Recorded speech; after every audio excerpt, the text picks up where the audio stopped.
नमस्कार दोस्तों, मैं एस्ट्रोलॉजर सचिन स्वागत और अभिनंदन करता हूं मिथुन राशि के सभी दर्शकों का। कैसे हैं आप? उम्मीद करता हूं बहुत अच्छे होंगे, खुश होंगे, प्रसन्न होंगे, जीवन में उत्तम सुखों का आनंद ले रहे होंगे। मिथुन राशि मासिक राशिफल मई 2020 क्या कहते हैं आपके सितारे, आइए जानने का प्रयास करते हैं। ये महीना कितना शुभ है, क्या ग्रहों का साथ आपको मिलने वाला है, ग्रहों की वर्तमान चाल किस प्रकार से आपके जीवन में बदलाव लेकर आएगी, आपके दिमाग में जो भी प्रश्न हैं आगे आने वाले वक्त को लेकर, उन सब का जवाब इस वीडियो में मिल जाएगा। यह जानकारी चंद्र राशि लग्न राशि पर आधारित होगी। सबसे पहले जान लेते हैं ग्रहों की स्थिति को, फिर जानेंगे भ्रमण काल और फिर उसके बाद जानेंगे पूरे माह का हाल विस्तार पूर्वक। हर प्रश्न का उत्तर आपको मिलेगा। तो ये कुंडली आपके सामने आ गई। गोचर कुंडली है, 3 नंबर की कुंडली है। राहु लग्न में बैठे हुए हैं। चंद्रमा जो है द्वितीय भाव से अपनी यात्रा आरंभ करेंगे। केतु जो है वो आपके बैठे हुए हैं सप्तम भाव में, और इसके साथ साथ मंगल, शनि और गुरु जो है आपके अष्टम भाव में है, और बुध और सूर्य जो है ये आपके 11वें भाव में है, और शुक्र 12वें भाव में है, स्वराशि के हैं। सूर्य भी 1 से लेकर 14 तारीख तक उच्च के होंगे। तो ये थी ग्रहों की स्थिति कुंडली के अंदर, गोचर कुंडली के अंदर। चंद्रमा जो है धन भाव से अपनी यात्रा को आरंभ करेंगे। राहु लग्न में, केतु सप्तम में होंगे। सूर्य 14 मई से शुक्र के साथ होंगे वृषभ राशि में। शुक्र स्वराशि के होंगे द्वादश भाव में। बुध 9 से 24 मई तक 12वें भाव में होंगे। उसके बाद लग्न में होंगे। शनि देव 11 मई से वक्री होंगे। गुरु जो है 14 मई से वक्री होंगे, और शुक्र देव जो है 13 मई से वक्री होंगे। 3 ग्रह वक्री हो रहे हैं इस महीने में। तो वक्री का मतलब है उल्टा चलना। तो आपने ग्रहों का भ्रमण काल समझ लिया, ग्रहों की स्थिति समझ ली। अब बात आती है राशिफल की। राशिफल की शुरुआत करूं उससे पहले यही कहूंगा, चैनल को सब्सक्राइब कर लें, घंटी वाले निशान के बटन को दबाएं। जीवन में किसी भी प्रकार की कोई समस्या है तो दिए गए नंबरों पर संपर्क करें। ज्योतिष के माध्यम से हम आपके जीवन में सुधार लाने की पूरी कोशिश करेंगे, और कोशिश करेंगे कि आप सुखी रहें और सारे सुखों का सदुपयोग कर पाएं इस जीवन काल में। आप अपने और अपने परिवार की कुंडली बनवाना चाहते हैं तो भी दिए गए नंबरों पर संपर्क करें। राशि के रत्न या फिर रुद्राक्ष प्राप्त करना चाहते हैं, रक्षा कवच प्राप्त करना चाहते हैं तो भी संपर्क कर सकते हैं। अब आते हैं राशिफल में कि किस प्रकार से मिथुन राशि वाले जातक जातिकाओं का मई महीना बीतने वाला है।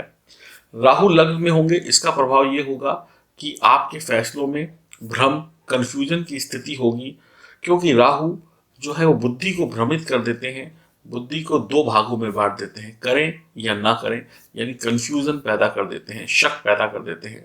अगर आप 100% अपने दिमाग को स्थिर नहीं कर पाते हैं, 100% अपने दिमाग को कॉन्सेंट्रेट करके फैसला नहीं ले पाते हैं, तो फैसले गलत हो सकते हैं। तो दिमाग को एकाग्र करना बहुत जरूरी होगा।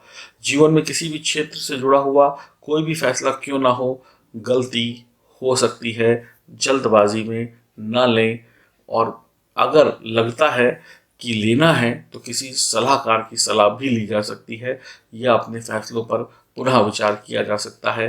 गलतियों से बचना होगा। ये फैसले जो हो सकते हैं वो नौकरी से जुड़े हो सकते हैं, व्यापार से जुड़े हो सकते हैं, परिवार से जुड़े हो सकते हैं, रिश्तों से जुड़े हो सकते हैं। तो एक गलत फैसला बहुत बड़ा नुकसान करा सकता है। अपने आत्मविश्वास को आपको बनाकर रखना होगा ताकि आपका मनोबल नीचे ना गिरे। परिवार में तनाव ना हो, इस बात का भी ध्यान रखना होगा। आपको मौन रहकर धैर्य का साथ पकड़कर इस समय अंतराल में चलना होगा। बात करें धन भाव की तो ध्यान से देखें। धन भाव में 3 ग्रहों की दृष्टि है, गुरु, शनि, मंगल की। गुरु नीच के हैं तो खर्चों को संभल कर करना होगा। धन इन्वेस्टमेंट के बारे में विचार करना आवश्यक होगा। और अगर आप व्यापारी हैं तो काम काज के सिलसिले में अगर कोई धन रुका हुआ था, कोई पेमेंट जो थी वो आ नहीं रही थी काम काज के सिलसिले में, तो वो आ जाएगी और आपका जो रुका हुआ धन था वो मिल जाएगा आपको, अगर वो काम काज से जुड़ा हुआ है। तो अगर आप कुछ क्रिएटिव या नया करना चाहते हैं या चाहती हैं तो इस महीने के मध्यकाल के बाद आप करें। आपकी स्थिति मजबूत होगी ग्रहों की, यानी कि पहला जो भाग है 1 से 15 तारीख का उसको बीत जाने दीजिए। द्वितीय जो भाग आएगा इस महीने का 15 से बाद का, उसमें आप करें कुछ क्रिएटिव, कुछ नया काम करना चाहते हैं, कुछ चीज़ों को जोड़ना चाहते हैं, कोई नए बिजनेस में जाना चाहते हैं, XYZ। तो 1 से 14 या 15 तारीख तक थोड़ा सा अपनी जो तैयारियां हैं उनको और बढ़ाएं, और किसी भी प्रकार की नए काम की शुरुआत 15 तारीख के बाद करें तो बेहतर रहेगा, कि इन्वेस्टमेंट की बात हो तो। बात करें पराक्रम भाव की तो इसके स्वामी सूर्य हैं, और सूर्य जो है इस वक्त उच्च के बैठे हुए हैं। आपके काम काज शानदार होंगे और आपको शानदार सफलता भी आपके काम में मिलेगी। कम्युनिकेशन गैप नहीं रहना चाहिए दो लोगों के बीच में, चाहे वो पार्टनर हो, चाहे आपके बॉस हो, चाहे सहकर्मी हो। तो कम्युनिकेशन गैप भी इस समय में भरता हुआ नजर आ रहा है। जो दूरी बन गई थी, बातचीत नहीं हो पा रही थी, तनातनी थी, वो भी अब समाप्त होती हुई दिख रही है। आपको आपके मित्रों का साथ मिलेगा। आप अपने अनुभवों के द्वारा और अपनी नौकरी व्यापार में जो आपने सीखा है, जो जाना है, उन सब का उपयोग करते हुए अपनी पोजीशन को बहुत मजबूत कर पाएंगे। एक प्रबल दावेदार बनकर उभरेंगे अपनी नौकरी के लिए। पदोन्नति के भी अवसर आपकी तरफ बढ़ते हुए दिखाई पड़ रहे हैं इस विषम काल में। अगर आप कुछ क्रिएटिव करना चाहते हैं, कुछ व्यवसाय करना चाहते हैं, जो पहले से दिमाग में चल रहा था, बड़े दिनों से मेहनत और प्लानिंग हो रही थी, तो वक्त आ गया है उसको करने का। आपको नया प्लेटफॉर्म मिलने वाला है। आप काम जो भी करें उस पर जो भी धन खर्च होगा उसका इंतज़ाम हो जाएगा आपके प्रयासों के माध्यम से।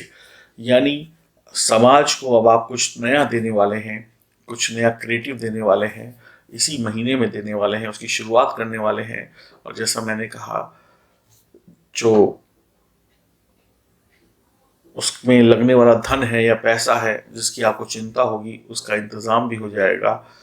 और मान के चलिए इस महीने के शुरुआती दिनों में आप उसकी पूरी तैयारी कर लेंगे, फाइनल स्वरूप दे देंगे उसको, और इस महीने के मध्यकाल के बाद उस काम की शुरुआत हो जाएगी बढ़िया तरीके से। भाई बहन से तालमेल बिठा कर रखें और परिवार में सुख शांति के प्रयास करते रहें। घर के जो भी बड़े बुजुर्ग हैं, जो भी लोग हैं, उनसे बढ़िया तरीके से बात करें। किसी को भी नाराज करने की आवश्यकता नहीं है। बात चतुर्थ भाव की करते हैं तो बुध इस भाव के स्वामी है और बुध एकादश भाव में है। तो यात्रा जो है आपकी हो सकती है और यात्रा के योग बनेंगे जो कि अच्छे भी रहेंगे। बुध आपको आशीर्वाद दे रहे हैं। जमीन कृषि से जुड़े हुए मामलों में आपको लाभ प्राप्त करने का मौका मिलेगा। बैंक या गणित या वाणिज्य विभाग या ज्योतिष संबंधी काम करते हैं, कैलकुलेशन वाला कोई भी काम है, टेक्निकल कोई भी काम है, तो जीवन में आगे बढ़ने की नई संभावनाएं आपको खुलकर दिखाई पड़ेंगी और आप आगे बढ़ते चलेंगे। और यानी ये जो मैंने आपको चीज़ें बताई, गणित, वाणिज्य विभाग, ज्योतिष संबंधी, बैंक, वाणिज्य, कैलकुलेशन, तकनीकी काम, इन सब में आपका कैरियर है तो आपको विशेष सफलता मिलती हुई दिखाई पड़ रही है। तो बहुत ही बढ़िया है, आपकी आमदनी बढ़ने वाली है, तो नई संभावनाएं खुलकर आएंगी, कुछ नया हो सकता है। आप इनमें अपना भविष्य भी खोज सकते हैं। आपकी माँ का जो है आपको विशेष ध्यान रखना होगा, आशीर्वाद लेते रहें उनका। बात करें पंचम भाव की तो पंचम भाव के स्वामी 12वें भाव में है। तो क्रिएटिव फील्ड में अगर आप हैं, मीडिया में हैं, फिल्मी दुनिया में हैं, पत्रकारिता में हैं, नाटक में हैं, थिएटर में हैं, तो लाभ होगा। या किसी भी प्रकार के कैमरे को फेस करते हैं, चाहे वो आप प्रैंक बनाते हो, छोटे बड़े लेवल का किसी भी तरीके का क्रिएटिव काम है, उसमें आपको अच्छी सफलता मिलने वाली है। तो बढ़िया समय है आपके लिए भी। और आपको बस ध्यान लगाकर काम करना होगा। जो भी लोग पढ़ाई लिखाई से जुड़े हुए हैं, पढ़ाई लिखाई कर रहे हैं बच्चे, उन छात्र छात्राओं को थोड़ा संघर्ष ज़्यादा करना पड़ेगा पढ़ाई लिखाई के लिए। आपका मन जो है वो थोड़ा सा पढ़ाई लिखाई से हट सकता है। आपकी सेहत थोड़ी सी दुरुस्त ना होने के कारण आपकी पढ़ाई में थोड़ा सा अवरोध पैदा हो सकता है। तो अपनी सेहत को विशेष ध्यान देते हुए उसको सही रखिएगा ताकि आपकी पढ़ाई लिखाई के बीच में सेहत ना आए। तो अगर आपको ऐसा लगता है कि सेहत खराब है तो योग प्राणायाम का सहारा लें। थोड़ा आलस बढ़ता हुआ दिखाई पड़ रहा है जिसकी वजह से पढ़ाई लिखाई डिस्टर्ब हो सकती है। पिता का आशीर्वाद लें। गर्भवती महिलाएं अपने दिमाग में सकारात्मक सोच के साथ आगे बढ़ें और अच्छा साहित्य पढ़ें, अच्छी बातें सोचें तो बढ़िया रहेगा। नकारात्मक विचारों से दूरी बनाएं, डॉक्टरी सलाह और दवाएं वक्त पर लेते रहें। अब बात करते हैं छठे भाव की। तो छठे भाव के स्वामी मंगल भाग्य भाव में है। मंगल एकादश भाव के भी स्वामी है, तो मंगल बहुत अधिक मंगल करने वाले नहीं हैं। तो जोखिम भरे रास्तों से आप गुजर कर, चालाकी भरे रास्तों से गुजर कर आप कुछ फायदा और कुछ नुकसान कमाएंगे। तो आप इस समय में किसी भी प्रकार का कर्ज या ऋण ना लें तो बेहतर रहेगा। भाग्य के भरोसे बिल्कुल भी ना रहें, और ऋण लेकर ऋण का सदुपयोग नहीं किया तो फिर यही ऋण चुकाने में आपको बहुत दिक्कत आ जाएगी। वाहन की गति पर बहुत नियंत्रण रखना होगा। भाग्य को कमजोर करेंगे मंगल।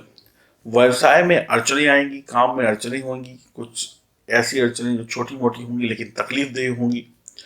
शत्रु कंट्रोल में रहेगा। शत्रु पर आप हावी रहेंगे लेकिन शत्रु परेशान करेगा, यानी कि शत्रु कुछ कर पाए आपका नुकसान, लेकिन वो नुकसान की कोशिश में आपको उलझा कर रखेगा और आप भी उलझे रहेंगे। सेहत का विशेष ध्यान रखना होगा। बढ़िया भोजन खाएं, वक्त पर खाएं, वक्त पर सोएं और व्यायाम करें। सप्तम भाव में केतु हैं, तो परिवार में अशांति, मियाँ बीवी में वाद विवाद हो सकते हैं। व्यापार की साझेदारी है या व्यापार संबंधी कोई फैसला लेना है तो आप अपनी क्षमताओं और अनुभवों का सहारा लें और आगे बढ़े। जीवन साथी की सेहत का ध्यान रखें। बात करते हैं अष्टम भाव की। तो गुरुदेव के साथ शनि है, तो विदेश से पैसों की आवाजाही बढ़ेगी, यानी आपका काम विदेश से अच्छा होता हुआ दिखाई पड़ेगा। विदेशी धरती से अच्छा लाभ कमा पाएंगे जो भी मिथुन राशि के जातक या जातिका है।